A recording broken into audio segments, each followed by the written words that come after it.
So, welcome to Agenda 2063 TV show.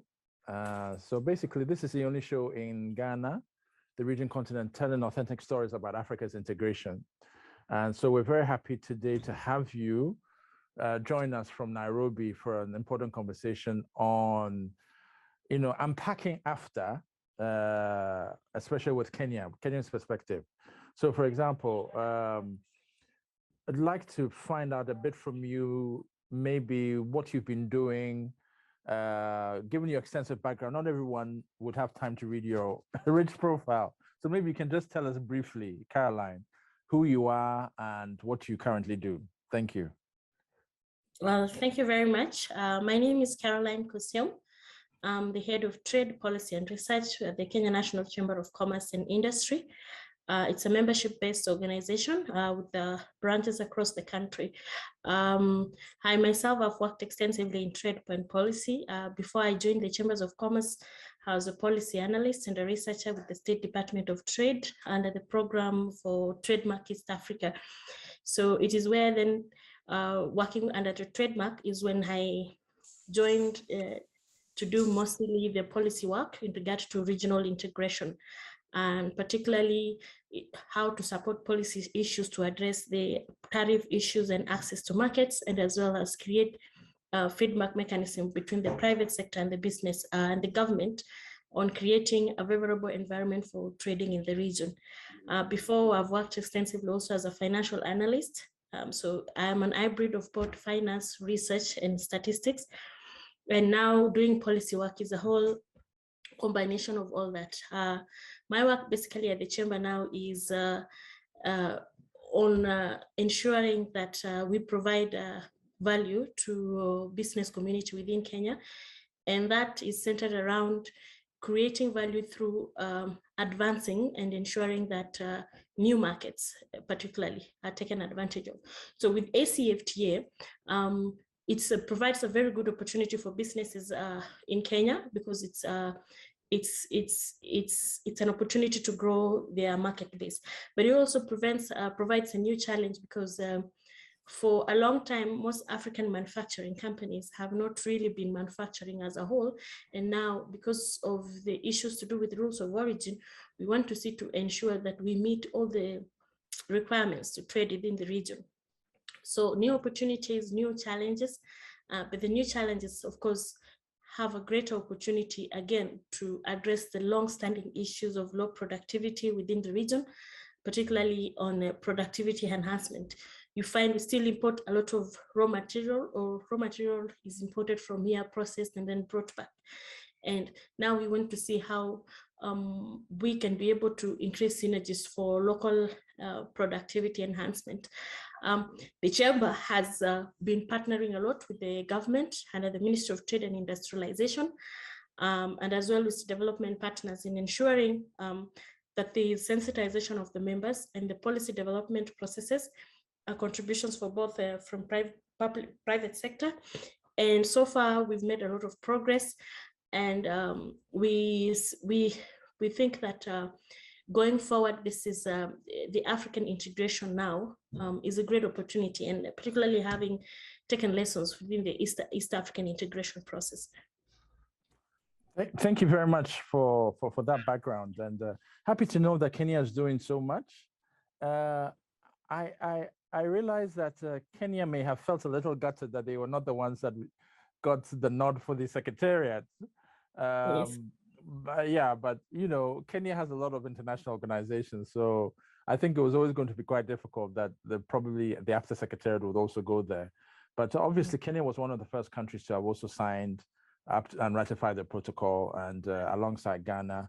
I believe that Kenya now has an implementation strategy, right?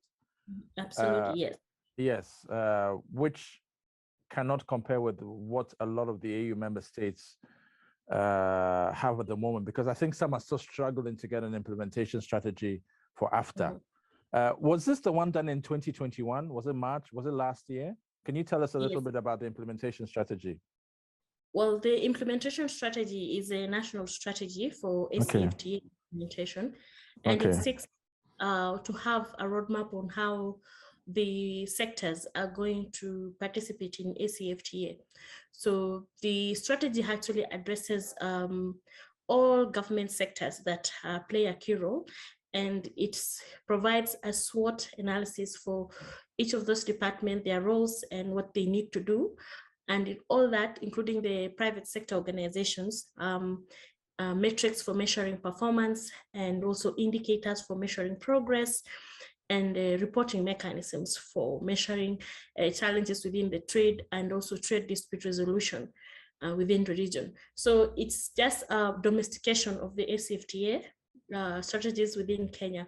And I think it was a well done process because I was part of it. We were facilitated by UNECA and Trademark East Africa, and we had 2 sessions for validation.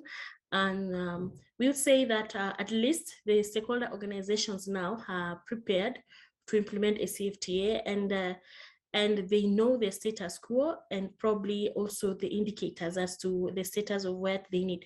So it's basically a guide to the institutions within government and private sector on what they need to do and how to measure their performance. How well is private sector, or let's say what percentage is private sector in the implementation strategy? Is it like part and parcel of what the government is doing, government institutions, or is it a greater part, or let's say an equal part? Currently the role for government is still heavier on government side, because a lot of policy work and coordination is still ongoing. The negotiations are still ongoing.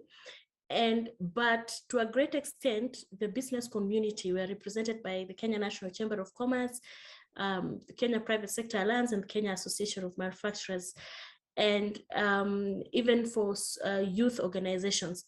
And as a result, the private sector also has a role, because the link between identification of opportunity, export markets, and also to the relaying of information to private sector is where we identified as the challenge areas, and the roadmap on how to address that was developed. So initially, it still looks more of a government, it's more of government now, but it's because of the process itself. But going forward, we will expect to see more private sector coming in, especially with the implementation kicking off. We know that the need for information, the need for trade facilitation, the need for advocacy, dispute resolution, competition policies, and now, moving from policy to implementing it. Those are the issues that we know will come up. Just like with EAC, initially it was more of government, but as proactively in terms of reporting and implementation, you notice it is more of now private sector. So it's still a lot of work to be done, but we appreciate the level of involvement that the government actually sought to involve the private sector. So at the end of the day, government still has a preponderant role. However, I think it's probably fair to say that the government has also been very instrumental in steering the process and bringing in private sector along the way, which probably goes to suggest, therefore, that private sector, government still has a role to play in the conversation on AfTA. It cannot all be private sector. But having said that, you work with the Kenya National Chamber of Commerce and Industry, which is basically a private sector organization. How instrumental has KNCCI been in the conversation on this implementation strategy? Well, we were part of the discussions and the workshops that were involved in the development of the strategy, the designing of the work plans. It was a hands-on workshop, and all the views from the private sector, we'd say we were able to present in terms of what would be the information needs and the challenges, and we were able to input that into the strategy. Of course, now the challenge with strategy is resources, and especially with implementation, because I think we had a beautiful strategy, but I thought a lot of resources need to go into implementation. And that could be a challenge for us to a great extent, because there's a lot of coordination, communication to be done, and also feedback, and also sensitization for for members as well on AfCFTA. Remember, there are now rules of origin and practices that even small older businesses do not understand. And if you talk about competition issues, investment issues, rules of origin, and all other issues, there is a greater need for sensitization other than just policy development within government. And I think that would be actually the biggest challenge because strategy development, to me, we did very well, of course, and it could be improved, but for us, I think it was a good start. You say that sensitization is the biggest challenge. In your view, why would that be a problem? Why would sensitization be a challenge? Because of the cost implications. Remember, the government has the resources for mostly government to facilitate the policy discussions. When you find the discussions around AfCFTA, particularly on sensitization, requires expertise. Can your camera come down? Can you kindly adjust your camera? I think it's gone. Yeah. Okay. Thank you. So sensitization is not basically just some things that you can do online. I think there's question and answer sessions, consistent training and giving feedback to the private sector, which it can be a costly affair. Because like for the chamber to implement AfCFTA, we have to have a dedicated secretariat for that. And as well as, yes, because sensitization and workshops, for example, physical workshops on the same are a costly affair. Yeah. And research work also on level of awareness has to be consistent. You cannot just do one level of research and assume that now you have all the information. You have to consistently monitor the environment and give feedback on level of awareness, implementation, and the challenges. And I think that is where the cost aspect is, and the support infrastructure needed for AfCFTA. Remember, our members now have not really built strong markets within the African continent, and therefore a lot of resources have not been put into there. There is need for commitment by private companies to support even their BMOs and for themselves to also expand on growing those markets. And so the resource commitment from private sector is going to be huge, and we expect that to be a challenge, both for us as a BMO and also for our members. Penetrating the African markets, there's logistical issues, there's language barrier, there's capacity for people to understand payment mechanisms, safe systems for paying, building networks on the best distributors, and the financial systems and the support that is needed. That a whole value chain of, if you need to export goods to Congo today, you need to have an effective payment system. You need to be able to identify a distributor. You need to have effective customer feedback systems, and they need to understand the regulations on what goods they can trade, what tax it will attract if it doesn't meet certain standards. So we are saying sensitization and market entry and conditions could be a factor that sometimes might make people be a bit comfortable on the environment that they are already in, on the markets that they are already have more control on. So Caroline, if I may ask, does it make sense to you why people don't want to pay when other organizations are seeking to do sensitization on AfTA? You find that a lot of people expect to get this information for free. Why, in your view, is that happening? Well, getting information for free is okay, but getting information itself, preparing the documents to get on the information and getting people to respond is not an easy task. You have to do your own mapping, and you have to seek responses. And at the same time, the companies also have to be able to give you tangible information, meaning they ought to have tried to access those markets. So the issue of market access actually has to do, for example, I'm giving you an example of Congo, is because for you to go to Congo, you have to do your own survey of the market. You have to get a distributor, and you have to have customer service. So the whole cost is something that businesses are still struggling with. But if you see large companies, large organizations are the ones that are able to venture into new markets easily.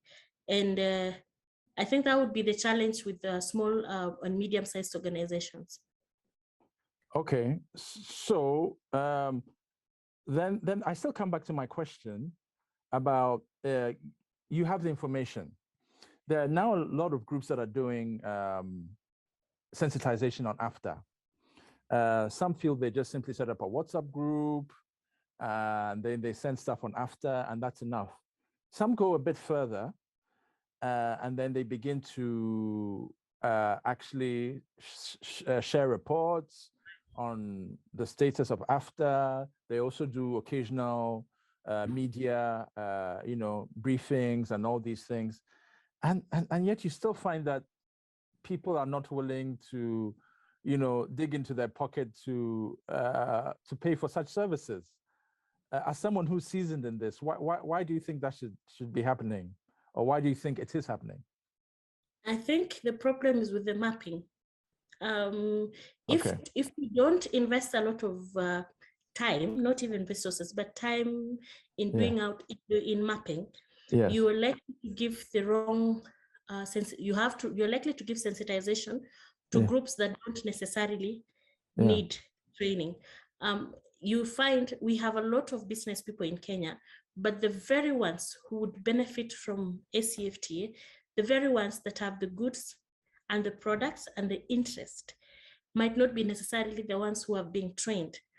Yeah. And so he's saying that the biggest challenge, in my opinion, is the mapping exercise, which we don't give it a lot of resources. And we find that we might provide for the training, the consultant and the facilitation fee and probably the venue, but we never really look into mapping. And mapping, I'm talking. Yeah, please go ahead. Unpack the mapping for me. The mapping is just who needs it, who would most benefit it. Yeah. And why would they need it? It is the question of, you have 100 businesses, who would most benefit from this training?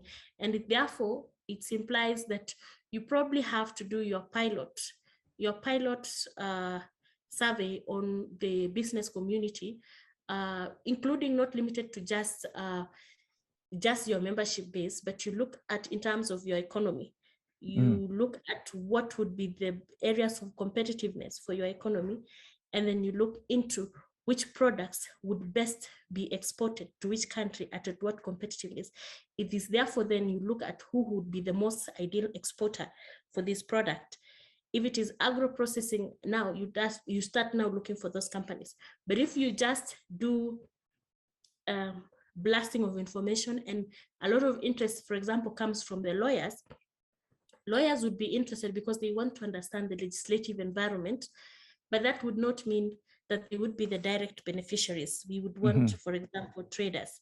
Yeah. So in my opinion, the mapping has always been, and even in most programs, mapping or identification of best beneficiaries for any program has always not really been looked into.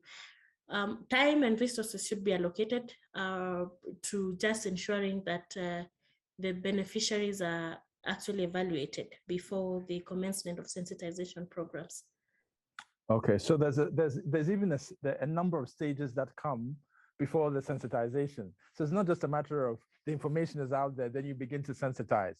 You need to actually work through a process before you do the sensitization. But you are saying that mapping is critical on that. Who needs the information? Who is going to benefit from it?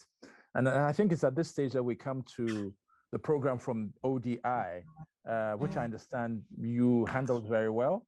Can you tell us a little bit about the ODI program? What is it about, and how does KNCCI feature in it? ODI is actually in full. The Overseas Development Institute is a think tank organization based in the UK. So it helped us to actually undertake research studies around investment protocol. So it is issues to do with the opportunities and challenges. And the idea was for us to identify the business community to participate in the study, and then to collect their views in terms of their preparedness, the foreseen challenges, and the support frameworks that they have. of course, the level of awareness and the feeling that they get the support from government and the other stakeholders. And the study, we received good feedback because we also held a validation workshop at the Serena. And the feedback was, well, quite interesting because there is a significant percentage of awareness on what AfCFTA is, but when it comes to now how they have benefited from AfCFTA, the percentages are significantly lower, meaning there's been a lot of investment in creating awareness on what there's something called AfCFTA, but tangible results have not yet really been achieved by the business community in terms of now the AfCFTA. Also, when they talked about the policy and regulatory environment, there was a very good feedback that actually the respondents perceived that government to a very great extent had made great strides in creating the policies and regulatory framework for AfCFTA implementation. However, there was a sense that they do not feel the implementation aspect. It implies that you've created the laws, but the institutional frameworks for implementation are still a challenge, which now just feeds into the fact that you have created the courts, you have created the laws, and the policies and the processes, but we don't feel like there's an implementation of the same, which was very good feedback because it implies that there's a greater need for more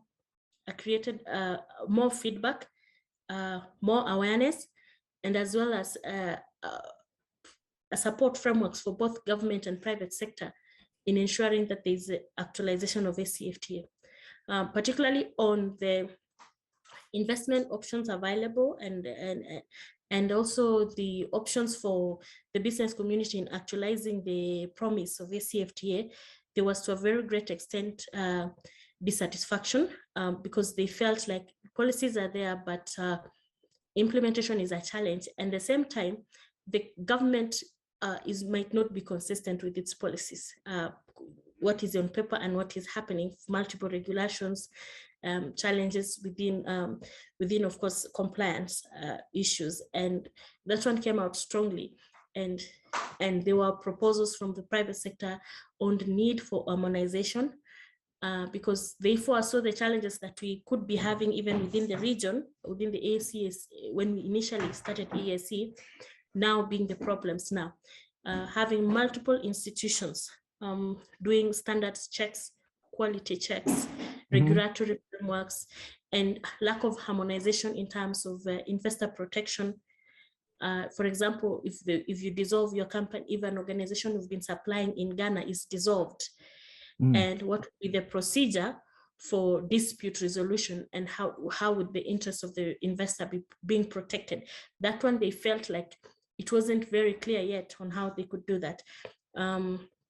So they also spoke about that the investment policies for Africa countries were not harmonized. Therefore, different countries with different rules. And also as a result, and also now different policies for dissolutions for companies and dealing with the creditors, for example, in the event of dissolution. But they also felt like investment, for example, within the capital markets, is very difficult because each market has its own capital markets. Companies still need to register in different countries to operate in those markets. And so those were the challenges that came out strongly, because if are we able to unify our stock markets so that when you trade within Nairobi, you're still able to now invest in a different country. So those are the challenges which came out, which implies that a lot of work still needs to go into evaluating the business community perspectives, and also now designing policies that actually meet the actual business needs of the business people. That's a very rich rendition. I really appreciate that. In the whole conversation with ODI, to what extent did they mention sensitization, though? How important was sensitization for them? The study was more about the opportunities and challenges. Okay. And Yes, and the recommendations now went into, of course, enhancing capacities, whether that enhancing capacities for private sector participation and creating a supportive policy environment would imply mostly more of advocacy and a structured institutional strengthening. Because the challenges, it implies more that there's a much bigger issue to do with the institutional strengthening across the region. And the capacities enhancement for the private sector is a factor that comes out, but if it is in form of sensitization, that may not necessarily be, because the capacity enhancements of private sector can take on different perspectives. I see. Okay, so clearly there's still a lot of work, to do. Evaluation, capacity building, but I guess buried inside that is a lot of sensitization. And as you talked about earlier, mapping. I just want to take a quick shot and find out whether for those who have tuned in, whether they have any questions. We have some participants. So far, we have about 4 or 5 other participants. Do any of you have any questions so far? Are there any questions from those who have tuned in? Thank you so much for that presentation. We have someone here. Yeah, yes, okay. Please, my name is Helen. I'm in South Africa. Hi, Helen. What do you do? I've listened intently to a well-presented outline, and I'm just asking some questions. Well, I'm new on the platform, but I'm just asking questions as to the inputs given in terms of the enhancing of the capacities.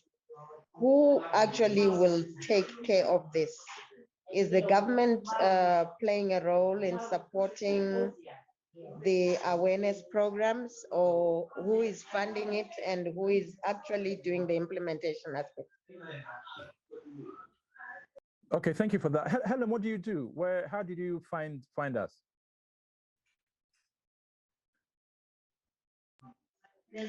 I found you through a contact that has been attending the meetings. I run a training institution.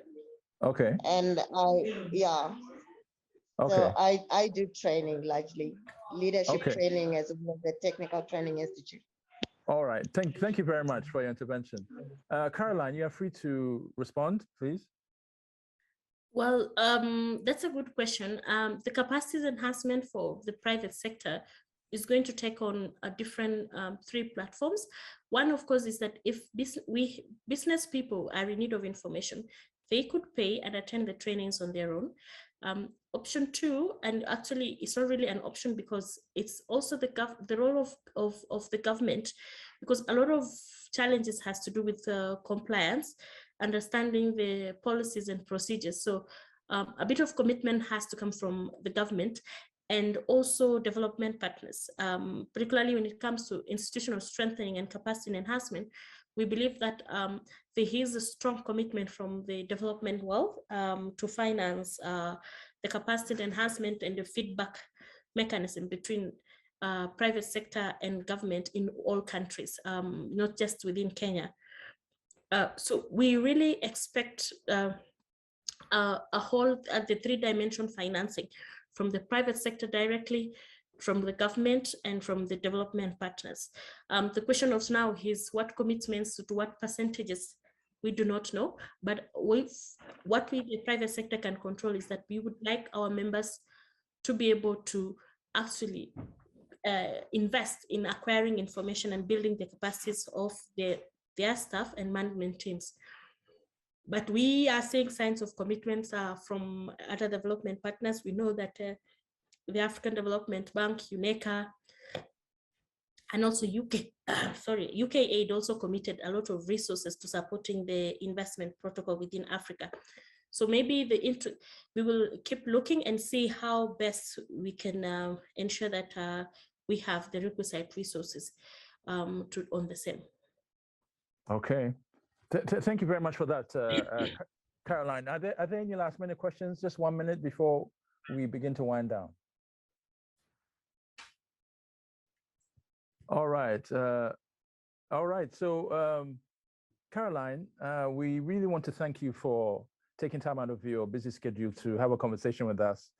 And I have to tell you, it was a bit too short, but nonetheless, let's just say it's part one of a longer conversation. And we're very happy to know that Kenya has an implementation strategy for AfTA. And it is probably a policy that, even countries like Ghana can learn from. How freely are you ready to share Kenya's implementation strategy with other countries? Would the government be willing to sit down regionally or nationally, or it's something exclusive only to Kenya? I wouldn't speak really for the government, but I wouldn't expect it not to be able to share, because the sooner the other countries are able to implement theirs, the faster it is that you're able to get the benefits of AfCFTA. The only question now would be, is the governments that would want to benchmark with our strategy, they will have to, of course, localize it based on their local circumstances. So we really don't see a risk factor for us. In my opinion, they shouldn't have a problem in sharing. Thank you once again for all those who were able to tune into the conversation today.